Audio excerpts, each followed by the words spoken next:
A bill titled Geothermal Energy Optimization Act was introduced by New Mexico Senator Martin Heinrich on March 14, 2024. This bill was requested by user Danielle Oliver 327. Thank you. This bill makes changes to the Geothermal Steam Act of 1970, which is found in the United States Code Title 30, in the sections directly following Section 1001. This bill lays out several definitions directly, and some as defined in other documents. Categorical exclusion is defined in United States Code Title 42, Section 4336E.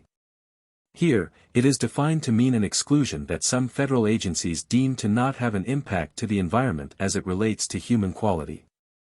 Because I would not be able to add much extra input without making this video unnecessarily long, please review the terms defined here and refer back to them as needed throughout the text of the document. I will do my best to ensure they are partially defined while making my interpretation of the text, but extra care should be taken on your part to understand the finer points. Within 1 year of this bill being passed, the Secretary of Agriculture will provide a list of categorical exclusions in relation to geothermal tests. These lists will comply with the National Environmental Policy Act of 1969, and consider all extraordinary circumstances. In order to start a geothermal test, the person or group that owns or leases the land will notify the Secretary of Agriculture of their intent at least 60 days before they start.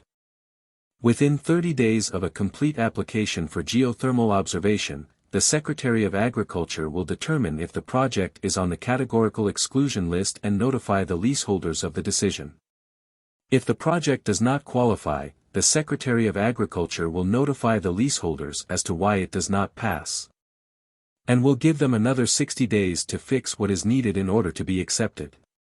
The Energy Policy Act of 2005, which is found in United States Code Title 42, Section 15942, is amended to include geothermal projects for action by the Secretary of the Interior.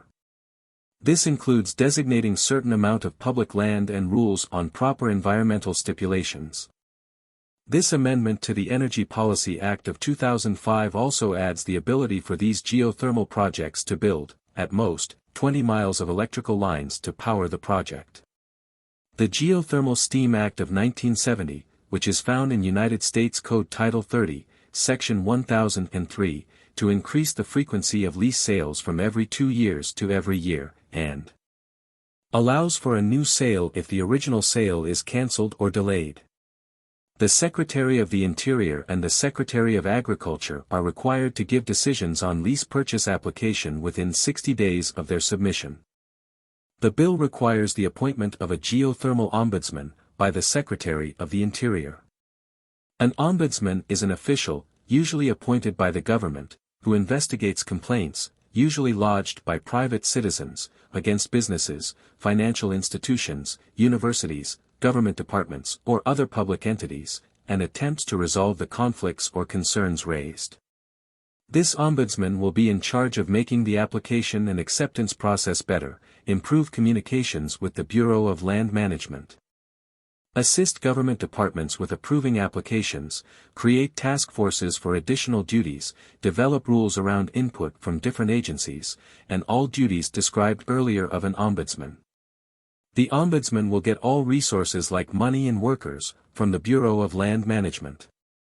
Within 60 days of this bill being passed, the Secretary of the Interior will establish a strike force that improves the application and approval processes, provides technical assistance to applicants, and coordinates with government, federal, tribal, and state, for project applications.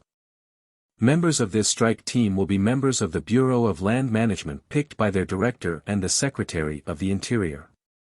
These two can also consult with the listed agencies for hiring. The strike team will also get their resources from the Bureau of Land Management. The Geothermal Ombudsman and strike team will submit an annual report describing what they did and how well they did it for the past year, to Congress. They will also submit any additional reports, as well as the annual report, at any time Congress or the Director of the Bureau of Land Management requests them. Primary impact: more energy resources available to create usable energy by people will increase the supply. With a supply increase, you will see a shift in price to reflect a connection with demand. An increase in supply will cause a decrease in price as the supply curve shifts to the left on the graph. Look up a supply-demand curve graph. The large amount of supply cost companies more money for storage, shipment, and processing, so they are more willing to sell at lower prices to reduce the pressure of holding too much. With geothermal applications being standardized, and intended to be made better, faster, and more effective over time, these geothermal projects will happen with less costs and with a faster turnaround time. Secondary impact: the extraction of these resources can cause additional harm to the environment.